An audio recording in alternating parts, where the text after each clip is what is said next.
I was third in line at the railing. That's the only reason I saw it. Third in line, pressed between a German couple with a selfie stick and an older woman clutching a paper map of London like it owed her something. We'd all been standing outside the east gate of Buckingham Palace for about 40 minutes, the way tourists do, half patient, half freezing, watching the guard do his rotation like a wind-up toy that never runs down. It was a Tuesday in October, the kind of October where the sky can't decide if it wants to rain or just threaten to. The gold on the palace gates looked duller than in the photographs. Everything always does in person. There were maybe 60, 70 people strung along the railing. A school group from somewhere, kids in matching yellow bibs, bouncing, ignoring their teacher. A man eating a pasty out of a paper bag. Two women live-streaming themselves for what I assumed was a travel blog. The normal machinery of a royal landmark on a gray weekday morning. The guardsman, I should say, in the proper bearskin and red tunic, was at his post near the sentry box, perfectly still. That's what they do. They exist as a kind of human architecture. You take your picture with them and they don't blink, and you feel either impressed or slightly unsettled, depending on your disposition. I was watching him because I had nothing else to do. My friend had gone to find a toilet 20 minutes ago, and I was holding both our bags and slowly losing feeling in my left hand. That's when I saw the car. Not the car itself. There were always cars moving through the interior drive, dark and official-looking. What I noticed was the pause before the door opened. The way the vehicle sat a beat longer than it needed to, like whoever was inside was gathering something. Courage, maybe, or instructions. The door opened. A little girl got out. She was young, 8, 9 maybe, dressed neatly in a pale blue dress with a mustard yellow coat over it, the kind of coat that looks like it costs more than my rent without announcing it. Dark blonde hair. She moved with the careful, considered walk of a child who has been taught not to run in certain places. I didn't recognize her immediately. I'm not one of those people who can identify royals on sight. I'm just not. But the German couple next to me went rigid in a way that told me something was happening. The woman with the map said, very quietly, "Oh my goodness." The little girl, Princess Charlotte, I understood about 4 seconds later when the murmur moved down the railing like a wave, walked toward the path that runs alongside the sentry post. She wasn't alone. There was a woman behind her, official-looking, unhurried. But Charlotte was walking at a slight distance from the woman. Not enough to alarm anyone, just enough. She stopped about 10 feet from the guardsman's post. And she looked at him. Not the way tourists look at the guard, that gawking, slightly guilty stare of someone trying to make him flinch. She looked at him the way you look at someone you know. Direct, purposeful, the look of a child who has grown up around formality and learned to work inside it. Then she did something small. Her right hand, hanging at her side, moved. Not a wave, not a gesture you'd call obvious. 3 fingers extended briefly, then folded back. Barely a second. The kind of movement a distracted person makes when they're thinking, except Charlotte wasn't distracted. Her eyes didn't leave the guardsman's face. I almost missed it. I think almost everyone did. The guardsman's eyes shifted, fractionally. The way a hawk's do when something moves in the grass below, not a turn of the head, just a recalibration behind the eyes. His posture didn't change. His expression didn't change. Nothing about him visibly changed. But something moved. Behind him, inside the gate, where I could see through the bars, a second figure who had been standing near the interior path began walking. Not marching. Walking, which is different, which is the kind of deliberate casual movement that means something is being handled and handled quietly. I looked back at Charlotte. She had already turned. She was walking back toward the car, her yellow coat catching the gray light. She didn't look over her shoulder. She didn't seem to check whether anything had happened. She already knew it would. The woman who'd been behind her touched her shoulder lightly as they reached the car door. Charlotte said something. The woman nodded. The door closed. The car sat there for another moment. Then it moved. The German couple were already pulling up something on a phone. The live stream women hadn't caught the angle. The man with the pasty had missed the whole thing and was now explaining to his companion why the bearskin hats are actually made from Canadian black bear fur, which is interesting but not what any of us were thinking about. I stood at the railing with both bags cutting into my shoulder, and I tried to work out what I'd seen. Because something had happened. I was sure of it. The finger movement, the guard's eyes, the figure moving inside the gate, it was a sequence. It had a logic. It wasn't coincidence assembled into meaning by a tourist with too much time and cold hands. It was a signal. 3 fingers, then nothing, then everything moving the way it was supposed to. My friend came back from the toilet slightly out of breath and said, "Did I miss anything?" I looked at the sentry box. The guardsman was at his post, still, unreadable, the bearskin perfectly vertical. "I don't know," I said, "maybe." My friend thought I was being dramatic. She said this nicely, the way good friends do, not dismissively, but with the gentle skepticism of someone who has watched you overinvest in situations before. "You've been standing in the cold for 45 minutes, she said. "Your brain is pattern matching to keep itself interested." Maybe, probably. I've been wrong about things before. But we stayed another 20 minutes, and in those 20 minutes something else happened. Small, easy to dismiss. The figure who had walked inside the gate, I'd half forgotten him, filed him under probably unrelated, came back to the spot where he'd been standing. He walked at the same deliberate casual pace. He took up his position again. And as he passed the guardsman's sentry box, he gave the kind of nod that people give each other when a thing has been handled. Nothing dramatic, no relief on his face, no urgency, just handled. The guardsman's chin lifted, by maybe 2 degrees. I've thought about that afternoon a lot since then. Not in an obsessive way, not in the conspiracy board with red string way. More in the way you think about a piece of music where you catch something on the 4th listen that you didn't hear the first 3 times, a note underneath the melody, structural, doing its work quietly. What I keep coming back to is the economy of it. 3 fingers. No words, no obvious communication. The whole thing over in a second and a half, conducted in full view of 60 people who didn't see it. That's not improvisation. That's practice. That's a language built through repetition, through drills, through the kind of institutional knowledge that gets passed down not in manuals but in the doing of it again and again until the body knows what the mind has been trained to. Charlotte knew what 3 fingers meant. The guardsman knew what 3 fingers meant.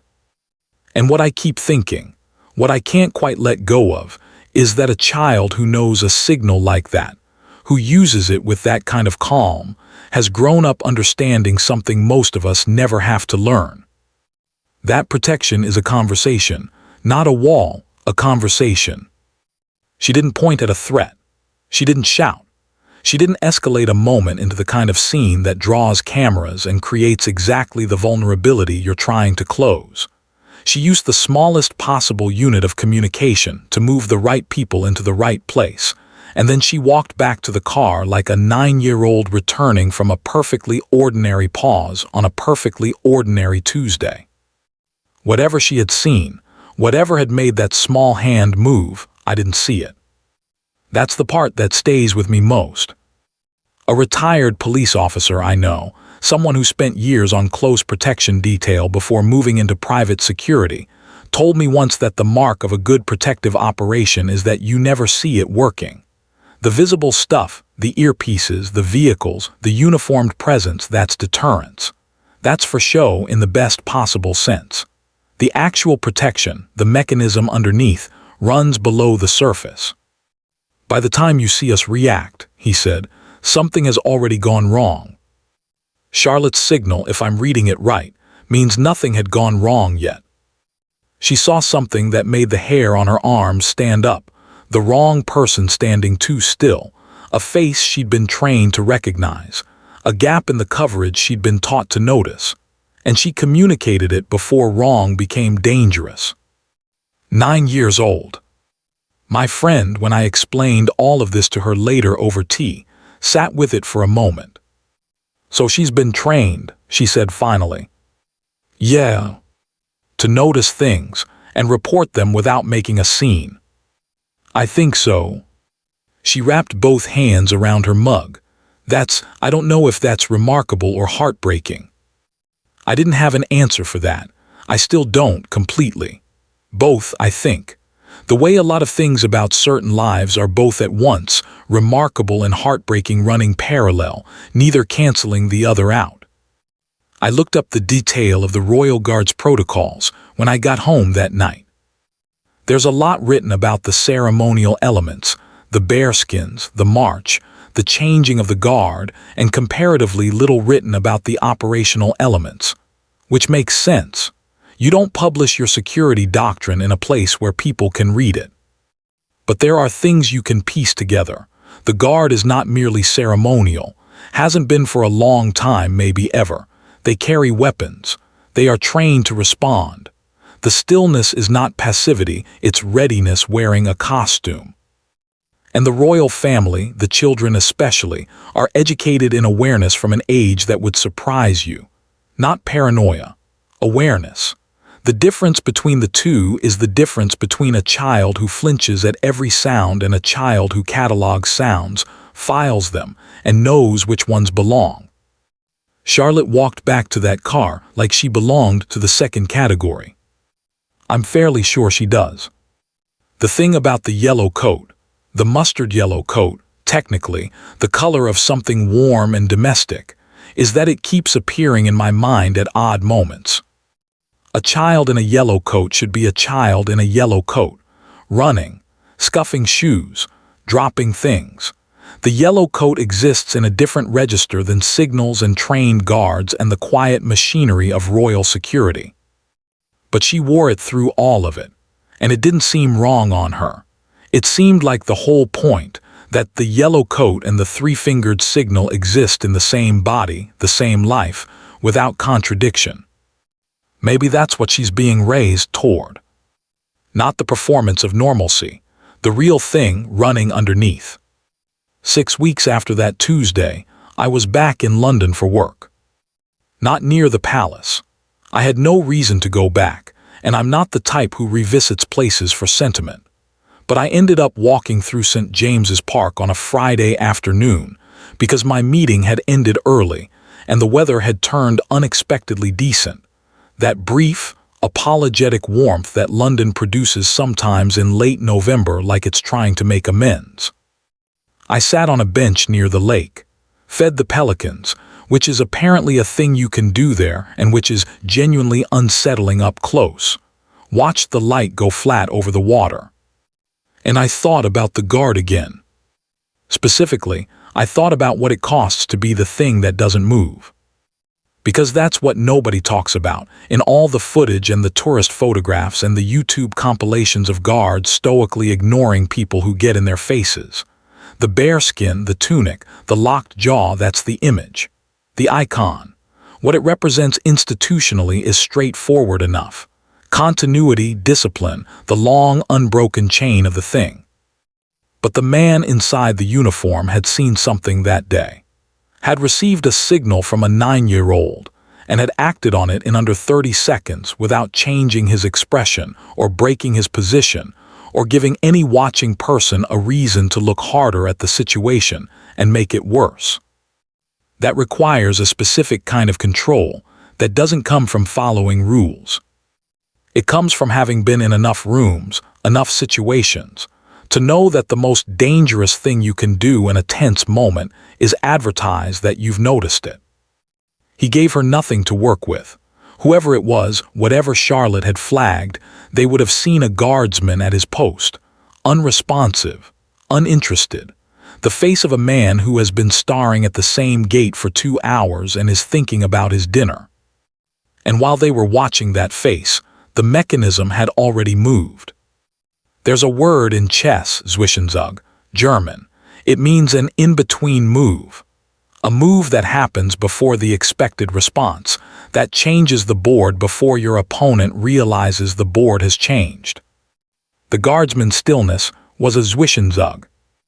By the time anyone might have registered that a response was happening, the response was complete. The board was already different. The game, if there was one, was already over. I'm not a chess player. I learned this word from a book about decision-making and filed it somewhere in the back of my head under things that feel true in a way I can't immediately use. But sitting by the lake with a pelican making prehistoric noises at my feet, it came back. Charlotte's signal. The guard's eyes recalibrating. The figure walking inside the gate at that deliberate casual pace. 1, 2, 3, quiet, clean. The board changed before the game was acknowledged. My friend texted me while I was on the bench. She'd been thinking about our conversation, she said, the remarkable or heartbreaking question. She'd landed somewhere. I think it's remarkable, she wrote, because the heartbreaking part is the price of the remarkable part, and she didn't ask to pay it, but she's paying it with grace. And that's its own kind of remarkable. I sat with that for a while. The pelican lost interest in me and waddled off toward a more promising bench. The light flattened further, and the park began to empty in that efficient way London parks do as soon as the temperature drops half a degree, everyone suddenly remembering they had somewhere to be. I don't know what Charlotte saw that day. I don't know if it was a real threat or a precautionary flag, a face from a briefing that turned out to be unconnected, a gap in coverage that was nothing more than a gap. In protective security, most signals lead to nothing. That's not failure. That's the system working the way it's supposed to, the pattern recognition running so that the actual threats get caught early, when they're still small enough to handle quietly. Most of what the guard responds to is nothing. But you respond to it anyway, every time. Without hesitation, without visible reaction, without giving the moment more weight than it can safely hold. Because the one time you don't respond, the one time you decide it's probably nothing, is the time it isn't. Charlotte understands this. I don't know when she learned it, or how young she was when someone first sat her down and began to explain the world she'd been born into, the geography of protection, the language of quiet signals, the discipline of staying calm while the mechanism moves around you. But she understands it now, down to the muscle memory of 3 fingers at her side on a gray Tuesday morning. I walked back through the park as the streetlights came on. Buckingham Palace was behind me somewhere, lit up gold against the November dark. I didn't turn to look. I had a train to catch. But I thought about the guardsman at his post. Whoever he was, whatever his name was, standing in the bearskin and the tunic in the cold, and the thing he'd done that nobody had filmed. The thing nobody ever films. The quiet move, the recalibrating eyes, the board already changed before anyone looked up. That's the story of the Royal Guard that doesn't make the YouTube compilations. Not the bravery of shouting, not the drama of confrontation. The bravery of staying completely still while everything necessary moves around you and trusting knowing that it will. A 9-year-old in a yellow coat trusted it first. He just made sure she was right to.